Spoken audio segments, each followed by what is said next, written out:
Yeah, good morning, good afternoon, and good evening, depending on wherever you are watching us from. This is another edition of Politics on the Street. You can subscribe to our YouTube channel.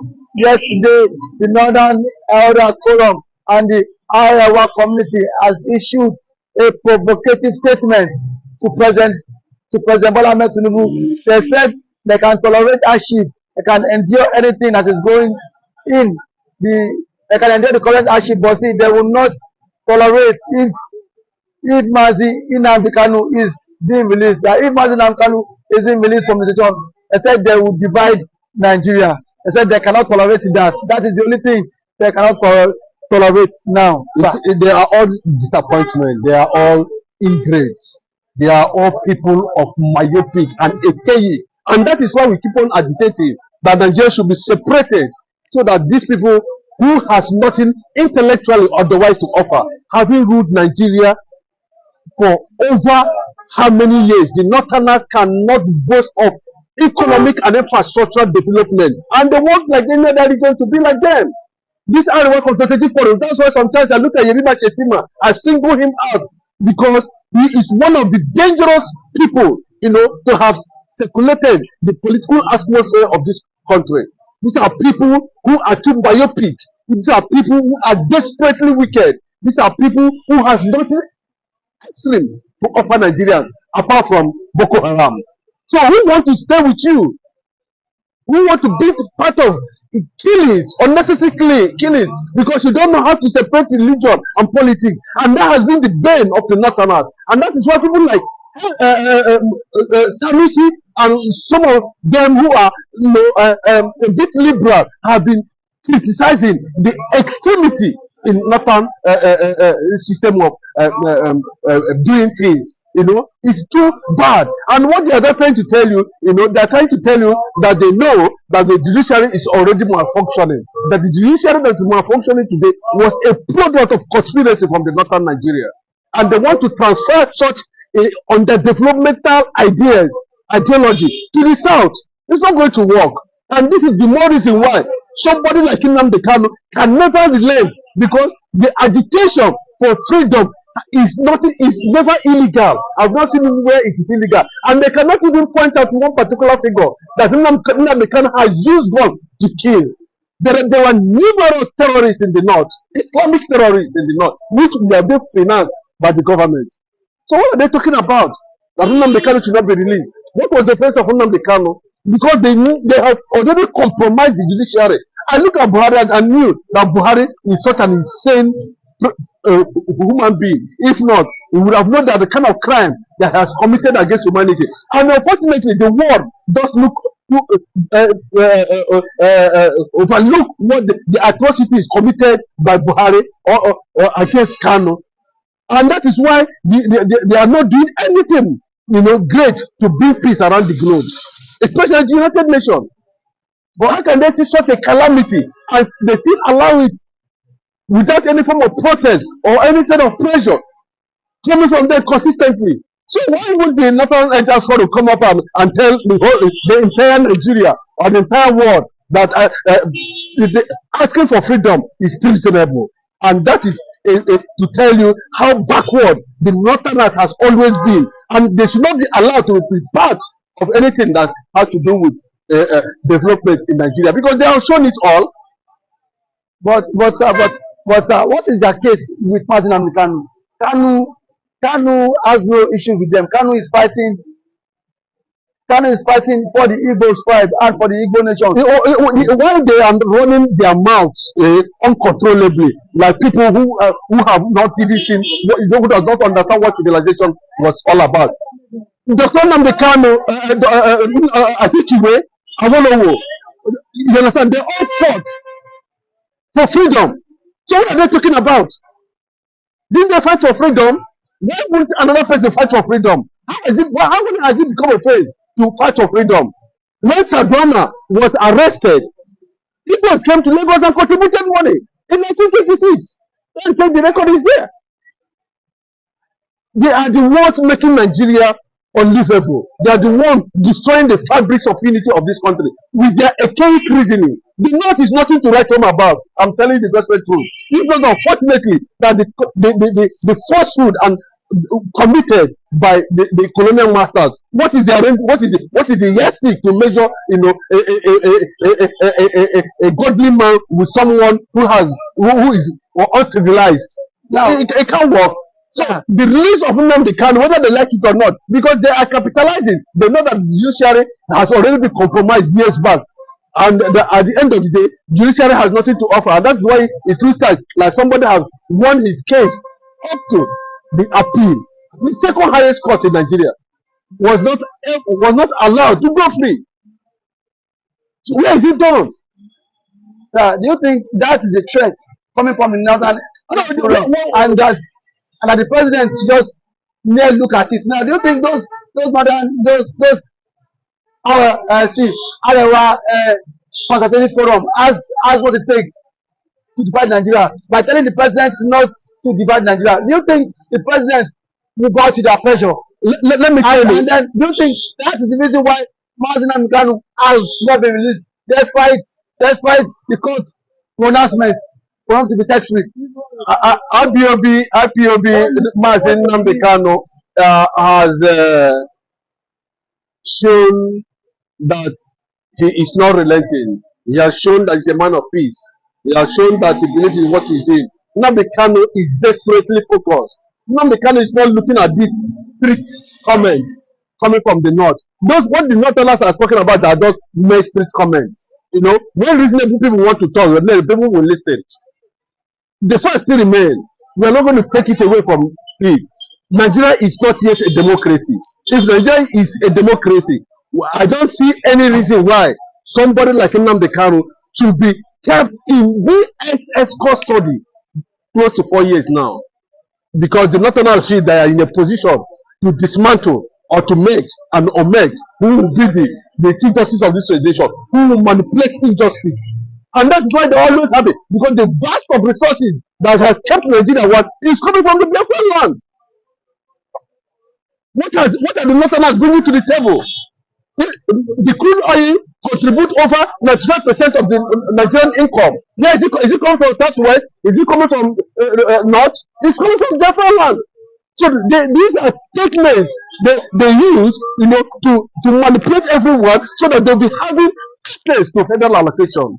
But unfortunately, Tinubu has become a total disappointment. Yes, I say it openly because it looks and very suspicious that from what the Northern Elders Forum or our consultation forum has come out to say, make that kind of statement, irrespective of how top professionals or political leaders of Igbo extraction went to the then former president Buhari and demanded that Nnamdi Kanu should be released or there should be a political solution. What did Buhari said? He said no. Rather, he opted for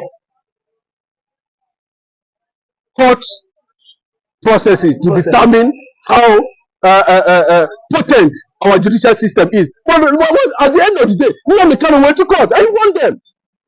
Now, Nnamdi Kanu went to court and then he won them. Now, don't you think that threat from the Arewa group is still what is keeping Nnamdi Kanu in detention? That is what I want to explain before I was cut in. A lot of Igbo reservists, nationalists, or let me just put it, Biafrans or Biafranists, so to say, who are involved in Biafran activism, has come out, and of course, some people will still buy that idea. Some public affairs analysts will still buy that idea, even in foreign country, where there's this suspicion that part of the thing that gave Tinubu victory was a secret agreement he had with the Northerners not to release Nnamdi Kanu, and that was why they gave him power. You can see when they are coming out with this kind of statements, when everything is on top to make sure that there's a solution to Nnamdi Kanu's release. But notwithstanding, whether they like it or not, they don't have what it takes. See, violence is not for anybody. Anybody can choose to be violent. They choose to be violent, and that is their business. And nobody in this world want to be in a violent atmosphere or situation. And that is why we keep on asking that they stay on their own. Nigeria can disintegrate. Nigeria seems to be a nation since 2014. So what are we talking about? If they have the kind of resources that is in the Biafran land, we will be talking about these things every day on daily basis. What has actually united Nigeria? What is the unity in Nigeria apart from the crude oil? That is just it. And that is where we stand. I continue to make such statements, the more we continue to ask for the independent state or sovereign of Biafra. That is the way to go, and that is final. No way, Nnamdi Kanu will be released. Whether you like it or not, he will be released by God's grace. But if Buhari feel that he will play to the gallery of the Northerners, of course, posterity will judge him in no distance time. Of course, posterity will judge him in no due time. You can subscribe to our YouTube channel, like our video for more political discourse. Thank you for coming to the show, sir. Aisha Yusufu has taxed Imo State Governor, Enugu State Governor, Anambra State Governors. Stop blaming government. You are the CEO of your state. You are the executive governor. Now, since you go to Abuja to collect money, then take responsibility for the insecurity in your state. What do you have to say about it? Now, thank you for that wonderful question. I think being the governor of the state, you have every power for you to make sure that you get security votes from the federal government. By so doing so, what are the governors doing with this money? Stop coming out to tell the people that there is insecurity in my state and that unknown government have been killing. The government need to take action and put an end to all this and stop apportioning blames. The people you are apportioning blames to are the people who their lives and properties are entrusted in your hand as the chief security officer of the state. So for a governor to come and start telling people that there is insecurity in my state, I think to me the governor need to stand up and then act now, because every now and then allocation is being shared for you, security vote is being given to you, and you have the mandate. The primary function of government is to protect life and property. Yes. So if you cannot protect life and property, then why are you the governor? But some have said that the governors have no power over the military. That it's only the president as the commander-in-chief of the armed forces. What do you have to say about that? The governor does not have power over the military. That is true. But see, the question is that can the governor summon military chiefs in their states, the division's commander, to sit and dialogue for a way forward? The answer is yes. So if we can do that, so indirectly it's still have power over the military. Now when it calls for security meeting, don't these men don't these guys attend in his various place? They do. So the president should not come and say that he does not have the governor should not come and say he does not have power. We still have killings in Imo State, Enugu State, and some other states. For how long can we continue in this path? The people are scared of their lives. The people cannot even access government, access those who they claim to be what? Electorate. We cannot access people that give us the mandate. So how long can they continue like this? So I think the government of these states on their own, they need to up their games. You must up your games as a governor if you don't want to be sacked come 2027.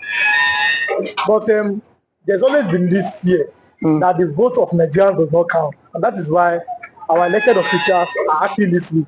That assuming our vote is counting, they will sit up knowing that if I don't perform, no second term for me. Do you agree with that statement? Our vote does not count.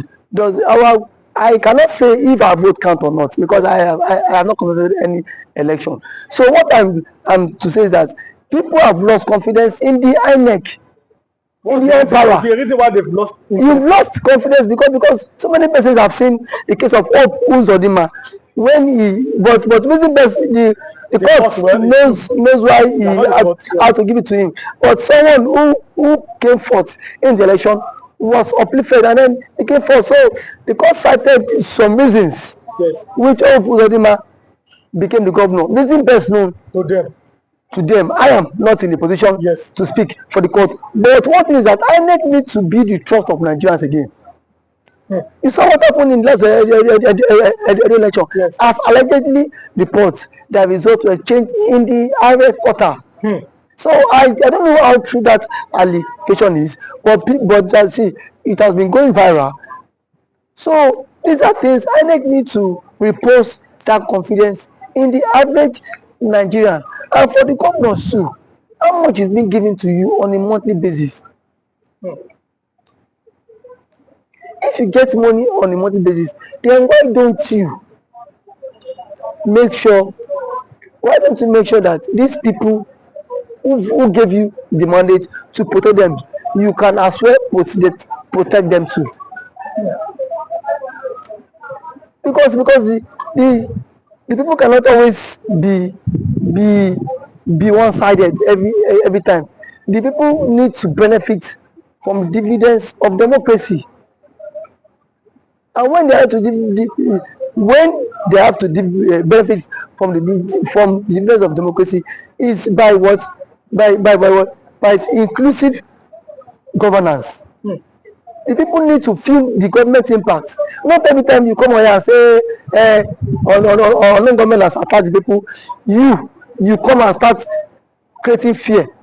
These governments are even creating fear in the life of the ordinary man. We've seen the governor of Enugu State who has declared that Monday is no longer a sit-at-home in Enugu State. When people are saying that, you are saying that as because the governor.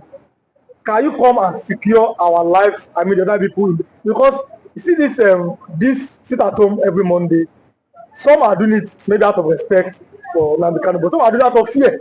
It is two ways. People are telling the governor, please find a way to secure that. Police cannot be everywhere. What do you think? Because sit at home every Monday, it might be affecting the economic activities in the southeast. What do you think that the governor can do, or the governors in the southeast can do? Thank you for that one. I think sit at home every Monday is a commensurate to honor the Mazi Nnamdi Kanu, who has been in incarceration for 4 years now and still counting. But what I want to say is that when there is a conflict in the land, the president himself needs to address this issue of Kanu. Let Kanu issue be settled out of court. If what Kanu is the son of the president, as a son, you can go, you can have a different view or different ideology and philosophy from what your father had. But why can't you, as a father, have you reached out to Kanu himself? And what I felt that the president ought to have done was, why Kanu was in decision, go and meet, let them bring Kanu to you, DSS. Sit down with Kanu, have a round table discussion with him. But do you think that's possible? Because we saw Bhari, he could not freedom. Bhari is different. See, so, these are two different people. Yes. If you want the security apparatus cannot be everywhere, and these guys are what? Overstretched. Yes. These guys are also overstretched. So the president is the father of the nation. Yes. Since the president is the father of the nation, he should at least reach out to this guy, even to the Ohaneze Igbo. Whenever he will want to invite some Igbo politicians and some Igbo stakeholders to sit on a round table and discuss with Kanu. You have conditions, give him your conditions. Send it to him. Because you see, this is the only way this thing about marginalization can stop. And the truth of our matter is that the Igbos are heavily marginalized in the country. And that is what, and that has breed a whole lot. But do you think that giving them an opportunity, or yes, that's an opportunity, or finding a way, a consensus in 1999, Nigeria had a consensus on making a Yoruba man a president. In 2007, Nigeria had another consensus to make another man to be president. Do you think that Nigeria finding a way or making a consensus to make an Igbo man the president is going to make that marginalization or the agitations go down in the south. Making an Igbo man be the president would at least work to some extent. It will help this issue of marginalization reduce a very long way, because if the Igbo man is the president, Peter Obi, you will not watch Peter Obi allowing Nnamdi Kanu to languish in detention, even if, because yes, that is his brother from his tribe. They are from same tribe. No, so why was Senegbo released? It was let's go. Yes. So to some extent, it will help a long way. And as an Igbo man, he will speak in the language that the Igbos. Now I am one of the sons. Yes. You don't have any right to agitate. Yes. So that will help them. It will go a very long way for them too. So I'm letting you go. I think we have like 1 minute.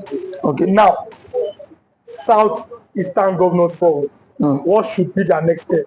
South Eastern Governors Forum should at least make moves to meet with the presidents. Yes. To put an end to all this. That is the only way. Because if there's no end to all this, all we hear is killing. And then we are not in support of all this killing. It is not good for the future of the country. It's not good for the future of the country. Okay. Thanks for coming. Thank you for having me.